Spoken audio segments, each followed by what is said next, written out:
Good morning बच्चों। तो जैसे कि चैप्टर 13 हम पढ़ रहे हैं, हम बीमार क्यों होते हैं। ये हमारा चैप्टर है, संक्रामक रोग। इसमें हम पढ़ रहे हैं, जिसमें हमने काल लिए और उनके वर्ग पढ़ लिए, कौन कौन से वर्ग हैं। ठीक है। उसके बाद ये फैलते कैसे हैं, ये हमने पढ़ लिया। रोग फैलने के साधन वायु, जल, लैंगिक क्रियाओं द्वारा या किसी वाहक के द्वारा। इतना हमने पढ़ लिया। अब हम पढ़ रहे हैं, हमारा अगला पार्ट है अंग विशिष्ट तथा उत्तक विशिष्ट अभिव्यक्ति। देखो, कोई भी सूक्ष्म जीव है जो संक्रमण करेगा, वो हमारी बॉडी में कहाँ से एंटर करेगा। ये हम जानते हैं कि विभिन्न तरीकों से हमारी बॉडी में सूक्ष्म जीव जाते हैं। कभी वायु के द्वारा सांस से होते हुए जाएंगे, ठीक है, नाक से जाएंगे वो। और कभी जल के द्वारा जाएंगे तो हमारे आहार नाल में चले जाएंगे। कभी कोई मच्छर काटेगा तो फिर हमारे डायरेक्ट ब्लड में चले जाएंगे। ठीक है। तो इस प्रकार से सूक्ष्म जीव हमारी बॉडी के अंदर एंट्री लेवल कहाँ से है, ये हमें पता है कि एंट्री या तो वायु के द्वारा हो सकती है, नाक से जब हम सांस लेते हैं, या भोजन करते हैं जल से भी, या ऐसे संक्रमित भोजन से भी हो सकता है। जैसे मक्खियां भोजन पर बैठ रही हैं, किसी ऐसी जगह पर बैठी हैं जहां पर वेस्ट मटेरियल है और वहां पर ऐसे अपशिष्ट हैं जिसमें सूक्ष्म जीव हैं जो बीमारी कर सकते हैं, रोगाणु। वो आकर हमारे भोजन पर बैठ जाती हैं तो हमें रोग कर सकती हैं। तो भोजन और जल के द्वारा वो हमारी आहार नाल में चले जाएंगे सूक्ष्म जीव। अब बोला कि ये सूक्ष्म जीव जो हैं ये हमें बीमारी करेंगे। ठीक है, ये तो हमें पता है। सूक्ष्म जीव ये छोटे छोटे एक कोशिकीय जीव हैं, या थोड़े बड़े हो सकते हैं। ये दिखाई नहीं देंगे, छोटे इतने होंगे हमें दिखाई नहीं देंगे। या जो बड़े जीव हैं उनके जो एग्स हैं वो हो सकता है, वो जा सकते हैं बॉडी के अंदर। तो जब ये बॉडी के अंदर जाएंगी, चले गए, एंट्री हो गई बॉडी के अंदर, हमने पता कर लिया कहाँ से हुई। अब ये बॉडी के अंदर एंट्री करने के बाद अटैक किस पार्ट पर करेंगे बॉडी के, अटैक कहाँ करेंगे, मतलब कहाँ पर ये गुणन करेंगे, कहाँ गुणन करेंगे। और शरीर इतना बड़ा है तो वहां पर विभिन्न अंग हैं, जैसे हमने अभी यहाँ पर लिखा हुआ है अंग तथा उत्तक। तो विभिन्न उत्तक और अंग हैं बॉडी के अंदर। तो कौन से उत्तक में या कौन से अंग में प्रभाव डालेंगे, ये कहाँ जाके गुणन करेंगे, मल्टीप्लाई करेंगे, और कौन से बॉडी के पार्ट को डैमेज करेंगे या वहां पे नुकसान करेंगे हमें। ठीक है। तो ये डिपेंड करता है कि वो एंट्री कहाँ से हुई है बॉडी के अंदर। देखो, अगर वायु से हुई, मान लो वायु से कहाँ से होगी, नाक से होगी, तो नाक से सांस जाएगी कहाँ, फेफड़ों में। अब हमारे फेफड़ों में ये रोग करेगी। ठीक है, यहाँ पर क्या है, वो फेफड़े। तो हमें पता है सांस ली है हमने, सांस से कोई रोगाणु सूक्ष्म जीव अंदर गया है तो फेफड़ों तक पहुंचने की क्षमता होगी उसकी। ठीक है। अगर वो फेफड़ों तक पहुंचता है तो हमें खांसी जुकाम ऐसे कुछ बीमारियां हो सकती हैं, खांसी वगैरह हो सकती है, सांस लेने में तकलीफ हो जाएगी, ऐसा कुछ होगा, सांस में दिक्कत होगी, तकलीफ होगी। ओके। तो अब ये ऐसा ऐसी बीमारी का उदाहरण है हमारा क्षय रोग, जिसे हम ट्यूबरकुलोसिस बोलते हैं। उस केस में क्या होता है, वायु से बैक्टीरिया हमारे फेफड़ों तक पहुंच जाता है। ठीक है। वैसे ही खांसी जुकाम होता है, वायरस अंदर जाता है सांस के द्वारा, तो हमारे गले तक पहुंचता है, गले में दिक्कत करेगा पहले वो। ठीक है। उसी तरह कोरोना वायरस है, वो भी नाक से होता हुआ फेफड़ों में जाएगा। अगर तो पहले तो गले में दर्द होगी, कुछ जुकाम वगैरह होगा। अगर वहां पर भी मल्टीप्लाई करते हुए ज्यादा बढ़ गया तो वो फेफड़ों तक पहुंच जाएगा और सांस लेने में दिक्कत हो जाएगी। ठीक है। तो इस प्रकार से बैक्टीरिया, वायरस, यानी जो रोग कर सकते हैं, ऐसे सूक्ष्म जीव जो रोगाणु है, ये रोगाणु वायरस भी हो सकते हैं, जीवाणु भी हो सकते हैं, ये हमारी सांस के द्वारा हमारे फेफड़ों को प्रभावित कर सकते हैं। तो ऐसी कुछ तकलीफ होगी, ये कुछ लक्षण देखने को मिलेंगे, और इन्हीं के आधार पर चिन्ह देखे जाएंगे और डायग्नोस किया जाएगा और पता लगेगा कि अब ये बैक्टीरिया कौन सा है और कौन सी बीमारी उसने कर दी। ठीक है। तो ये कुछ बीमारियां जैसे ट्यूबरकुलोसिस है, ये हमारी फेफड़ों पर प्रभाव डालेगी। ठीक है। अब लग गया हमें पता, ये कुछ वायरसेस हैं या बैक्टीरिया हैं, वो हमारे लंग्स को प्रभावित करते होंगे, या हमारी श्वास नाल में से होते हुए श्वास नाल को भी प्रभावित करते होंगे। दूसरा, अगर भोजन और जल के द्वारा गया तो हमारी आहार नाल में चला जाएगा, हमारे स्टमक में चला जाएगा। और स्टमक में जाएगा जैसे टाइफाइड का बैक्टीरिया है, टाइफाइड का बैक्टीरिया है, वो हमारी आहार नाल में जाएगा, हमारी आहार नाल को डैमेज करेगा। या फिर जैसे टाइफाइड के अलावा हम बोल सकते हैं पीलिया है, जैसे पीलिया में हेपेटाइटिस बैक्टीरिया है, ये आहार नाल में पहुंच जाएगा हमारे, और आहार नाल से होता हुआ ये हमारे लीवर को, यकृत को डैमेज कर देगा। ठीक है, तो भोजन और जल के द्वारा ये हमारी आहार नाल में रह सकते हैं या लीवर तक जा सकते हैं। तो लीवर को या आहार नाल को डैमेज करेंगे, जैसे पीलिया है तो लीवर डैमेज हुआ है, आहार नाल में टाइफाइड हुआ है, ठीक है, और पेचिस है, ठीक है, दस्त लगे हैं, तो तब भी हमारी आहार नाल में कोई गंदा पानी पीने से या कंटेमिनेटेड संक्रमित भोजन करने से ये बीमारी हमें हो जाती है। तो अब ये आहार नाल अंग है हमारा। ठीक है, अब अगर मच्छर ने काट लिया तो मच्छर तो डायरेक्टली इंजेक्ट करेगा ना ब्लड में, तो हमारा ब्लड सेल डैमेज हो जाएंगे। जैसे मलेरिया है, ब्लड सेल्स डैमेज करेंगे। ये किस बीमारी में होगा? मलेरिया में। और मलेरिया में ब्लड में तो हमें पता है रेड ब्लड सेल हैं, व्हाइट ब्लड सेल हैं, प्लेटलेट्स हैं। तो यहाँ पर रेड ब्लड सेल्स डैमेज होते हैं, आरबीसीज, रेड ब्लड मलेरिया के केस में। और वैसे ही मच्छर के द्वारा एक और बीमारी होती है मलेरिया के अलावा, डेंगू। ठीक है, डेंगू में वायरस होता है जो अटैक करता है, मलेरिया में प्रोटोजोआ होता है जो अटैक करता है। तो डेंगू भी मच्छर के द्वारा हमारी बॉडी में डाला जाता है और डायरेक्ट ब्लड में डाला जाता है। इस केस में प्लेटलेट्स डैमेज करता है। ये जो वायरस है डेंगू का, ये प्लेटलेट्स को डैमेज करता है। ठीक है, तो इस तरह से आपको पता होना चाहिए हमारी बॉडी के अंगों पर प्रभाव डालेगा। तो हम उनके लक्षणों के आधार पर कुछ कह सकते हैं कि ऐसा कुछ हुआ होगा, और उन लक्षणों के आधार पर डॉक्टर हमें बताएगा, उन चिन्हों को चिन्हों का पता करेगा। कुछ चिन्ह उसको डायग्नोज करके पता चलेंगे, कुछ वो वैसे ही चेक करेगा बॉडी को, वैसे पता चलेंगे वो चिन्हों के बारे में पता करके। फिर एक्चुअल डिजीज तक पहुंचेगा कि वो बीमारी एक्चुअल में ये टीबी है कि डेंगू है कि, देखो डेंगू और मलेरिया में कैसे पता चलेगा? ब्लड चेक कर, ब्लड काउंट किया जाएगा, आरबीसीज और प्लेटलेट्स क्या कम हो रहे हैं। ठीक है, उसके अलावा जैसे हर बार ऐसा नहीं है कि एंट्री अगर वायु के द्वारा नाक से हुई तो हर बार वो गले में ही जाएगा, या ब्लड में हुई तो वो ब्लड में ही रहेगा, ब्लड को ही डैमेज करेगा। ऐसा एक उदाहरण लेते हैं, Japanese fever, Japanese brain fever, ये भी मच्छर के काटने से होता है। ठीक है, ये जो जापानीज ब्रेन फीवर का जो बैक्टीरिया है, ये हमारे ब्लड में ही नहीं रहेगा, ब्लड से होता हुआ हमारे ब्रेन सेल्स में पहुंचेगा और ब्रेन सेल्स को डैमेज करेगा, ब्रेन सेल्स को डैमेज करेगा। देखो, तो हर बार ऐसा ही नहीं है कि यहाँ मच्छर ने काटा है तो वो ब्लड सेल ही डैमेज होंगे। तो यहाँ पर ये ब्रेन सेल डैमेज हो रहे हैं। जब ब्रेन सेल डैमेज होंगे तो क्या आएगा होगा? चक्कर आना स्टार्ट होगा, बेहोशी जैसी रहेगी, ठीक है, सर दर्द रहेगा।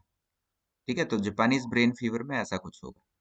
ठीक है, उसी प्रकार अगर हम बात करें HIV वायरस से होने वाले एड्स की, तो वो लैंगिक क्रियाओं द्वारा होगा, लेकिन वो लैंगिक अंगों में ही नहीं रहेगा। देखो उसमें क्या होता है, ये HIV वायरस है जो बॉडी में एंट्री कहाँ से लेगा? लैंगिक अंगों द्वारा ले रहा है, या ब्लड के द्वारा, रक्त के द्वारा भी जा सकता है। ठीक है, तो लैंगिक क्रियाओं द्वारा जाएगा, या ब्लड ट्रांसफ्यूजन द्वारा ब्लड चढ़ाया गया, एड्स मरीज के व्यक्ति का ब्लड किसी स्वस्थ मनुष्य को दे दिया गया, तब भी हो जाएगा।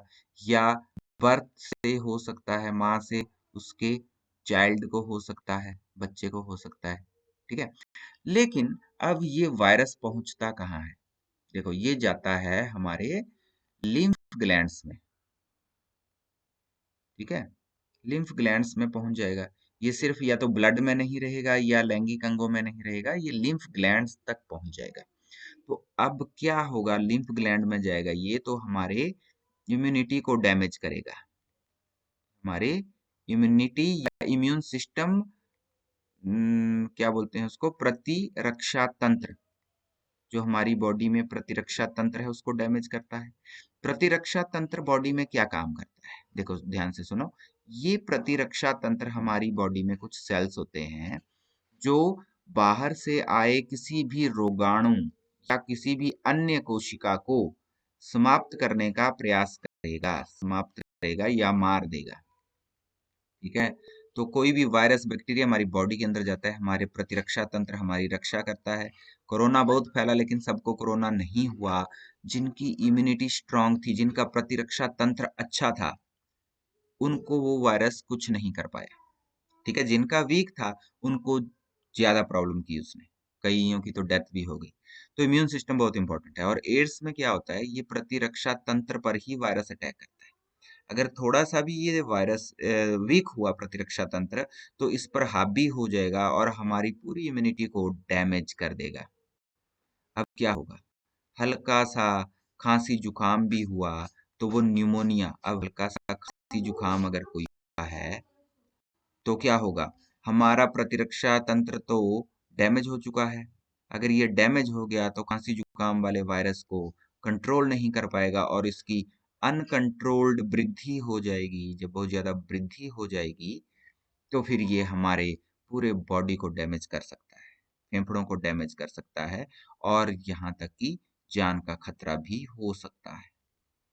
तो ऐसा कुछ इस केस में होता है कि इस एड्स के केस में कोई विशिष्ट लक्षण दिखाई नहीं देते। इम्यून सिस्टम को उसने डैमेज किया है। अब अगर कोई भी सूक्ष्म जीव, कोई भी संक्रमण होता है तो वो इतना अधिक हो जाएगा कि वो जान को खतरा तक कर देगा। ये है एड्स। एड्स का फुल फॉर्म आपको बोला याद करनी है, एचआईवी की फुल फॉर्म याद करनी है। ठीक है। मच्छर कौन सा है जो मलेरिया करता है और डेंगू करने वाला मच्छर, उनका क्या नाम है? ये आपने दोनों लिखने को बोला था मैंने, आपने अच्छे से लिखने हैं। ठीक है। अब ये जो हमने बोला कि प्रभाव जो दिख रहे हैं, ये है अंग विशिष्ट प्रभाव। अंग विशिष्ट, जिस अंग पर कोई सूक्ष्म जीव प्रभाव डाल रहा है उस अंग में पेन होगी, या उस, जैसे फेफड़ों में प्रॉब्लम हो रही है तो सांस लेने में दिक्कत हो रही है, तो ये अंग विशिष्ट प्रभाव है। लेकिन जब संक्रमण होता है तो अंग विशिष्ट प्रभाव के साथ साथ कुछ सामान्य प्रभाव भी दिखते हैं। जैसे अब वो क्यों दिखते हैं पहले तो ये पता होना चाहिए। हमने बोला हमारी बॉडी में क्या है, ये है प्रतिरक्षा तंत्र, इम्यून सिस्टम। तो जब कोई बैक्टीरिया अंदर गया तो वो रोगाणु को समाप्त करेगा, हमारा प्रतिरक्षा तंत्र समाप्त कैसे करेगा, ये नए सेल्स बनाएगा, न्यू सेल्स बनाएगा। और ये न्यू सेल्स जो हैं उस सूक्ष्म जीव, उस रोगाणु के आसपास, उस पहले तो उस अंग के आसपास बन जाएंगे जहां वो रोगाणु गया है, और उस रोगाणु को फिर खत्म करने का प्रयास करेंगे। ठीक है। ये नए सेल जब बने हैं तो बॉडी में या तो सूजन हो सकती है, दर्द हो सकती है, कुछ केमिकल रिलीज होगा इन नए सेल से, तो बुखार भी आएगा। तो बुखार आया है, दर्द हुई है, सूजन हुई है, तो इसका मतलब हमारा प्रतिरक्षा तंत्र काम कर रहा है। ठीक है। तो ये सामान्य प्रभाव हैं, ये किसी विशिष्ट अंग की वजह से नहीं होंगे।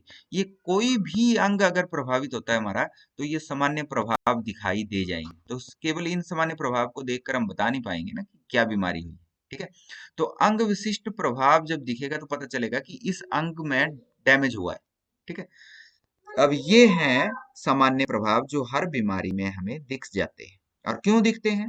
क्योंकि हमारी बॉडी में प्रतिरक्षा तंत्र ने उस अंग के आसपास नए कोशिकाओं का निर्माण किया है, और ये नई कोशिकाएं उस रोगाणु को समाप्त करने का प्रयास करेंगी। लेकिन इन नए सेल्स की वजह से सूजन और दर्द हो सकती है, और जो केमिकल इनमें से निकलेगा वो बुखार कर सकता है। तो जो केमिकल निकला उसके लिए आप पैरासीटामोल खा लेते हो उसको कंट्रोल करने के लिए। ठीक है। तो ये सामान्य प्रभाव है।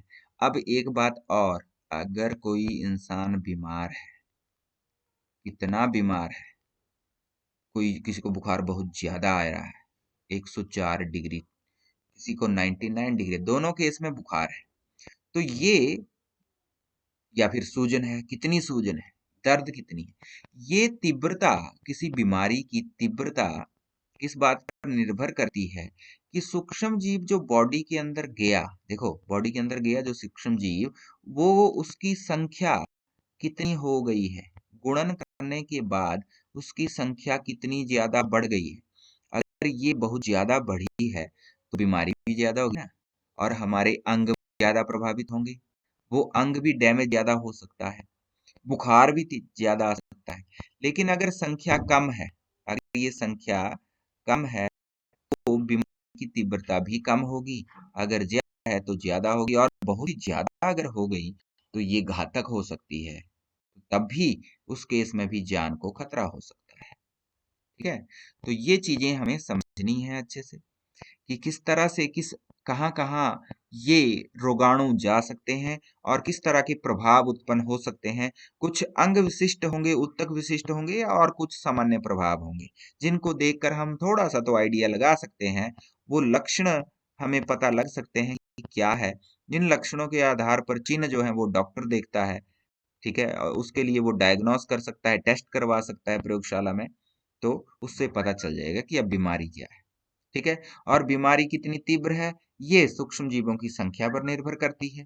हमारा प्रतिरक्षा तंत्र क्या कार्य करता है, नए सेल्स बनाता है रोगाणु को खत्म करने के लिए। और एड्स में क्या होता है, क्यों कोई अंग विशिष्ट प्रभाव नहीं दिखता एड्स में, क्योंकि ये सिर्फ हमारे प्रतिरक्षा तंत्र को डैमेज करता है। और जिस तरह का कोई सूक्ष्म जीव एड्स होने के बाद कोई दूसरा संक्रमण होगा, उसी के लक्षण दिखाई दे जाएंगे उसमें। ठीक है, इसका अपना कोई लक्षण नहीं है। ठीक है, और जब इम्यून सिस्टम डैमेज हो जाएगा तो छोटी मोटी बीमारी भी बहुत बड़ी हो जाएगी और उससे मृत्यु तक हो सकती है। ठीक है, इसलिए एड्स जो है वो जानलेवा है, ये बोला गया है, ये जानलेवा है। ठीक है, HIV वायरस है, ह्यूमन इम्यूनो वायरस है, जो ये बीमारी करता है। इसके अलावा एक और खास चीज जो हमें देखनी है कि अ, जो हमारे कारक हैं, कुछ जंतु जो हैं जो बीमारी करते हैं, ठीक है, जैसे रेबीज वायरस है, इनके नाम याद रखने हैं। ये वाहक कौन कौन से हैं, हमें यहाँ पर थोड़ा सा कंफ्यूजन हो जाता है। हमें वाहक अगर पता है तो हमें रोग कारक का पता नहीं होता। अब कईयों को बोला जाए कि मलेरिया कैसे हुआ, कौन करता है मलेरिया, तो बोलेंगे कि मच्छर करेगा। मच्छर क्यों करेगा, मच्छर तो सिर्फ उस प्रोटोजोआ को बॉडी में डालेगा। तो मच्छर किसको ले जा रहा है, प्रोटोजोआ को। प्रोटोजोआ वर्ग का ये सूक्ष्म जीव है जिसका नाम है प्लाज्मोडियम। ये नाम है प्लाज्मोडियम, ये एक प्रोटोजोआ है, और ये प्रोटोजोआ वर्ग का जो जीव है ये मलेरिया करता है, ये मलेरिया करता है। लेकिन ये बॉडी में प्रोटोजोआ बॉडी में एंट्री कैसे लेगा, डायरेक्ट तो एंटर नहीं होगा, इसको पहुंचाएगा कौन, मच्छर पहुंचाएगा। लेकिन सारे मच्छर नहीं ले जाएंगे इसको, इसको ले जाने वाला स्पेशल मच्छर है फीमेल एनाफ्लीज, मादा एनाफ्लीज। मादा एनाफ्लीज मच्छर है जो वाहक का काम करेगा, मतलब एक तरह का व्हीकल है। ठीक है, इसको हम वेक्टर बोलते हैं इंग्लिश में। तो व्हीकल का काम करेगा, जो इस प्रोटोजोआ को अपने सलाइवा में लाएगा, स्वस्थ मनुष्य में डाल देगा, फिर कहीं उस बीमार व्यक्ति को काटेगा कभी, और स्वस्थ मनुष्य को काटेगा तो बीमार व्यक्ति से फिर वो दोबारा स्वस्थ मनुष्य में चला जाएगा। तो याद रहे मच्छर कौन सा है, ये जो वाहक का काम करेगा। लेकिन बीमारी करने वाला सूक्ष्म जीव किस वर्ग में आता है, प्रोटोजोआ में और प्लाज्मोडियम। उसी तरह डेंगू भी मच्छर के द्वारा हो फैलेगा। तो डेंगू जो है ये एक वायरस के द्वारा होता है। ठीक है, डेंगू वायरस उसको कहते हैं। इसे भी मच्छर जो है वो मनुष्य के शरीर में पहुंचाता है। ठीक है, मनुष्य शरीर में पहुंचाता है, लेकिन एक वाहक की तरह काम करता है। लेकिन यहाँ पर कौन, सारे मच्छर नहीं ले जाते, ना तो फीमेल एनाफ्लीज ले जाएगा।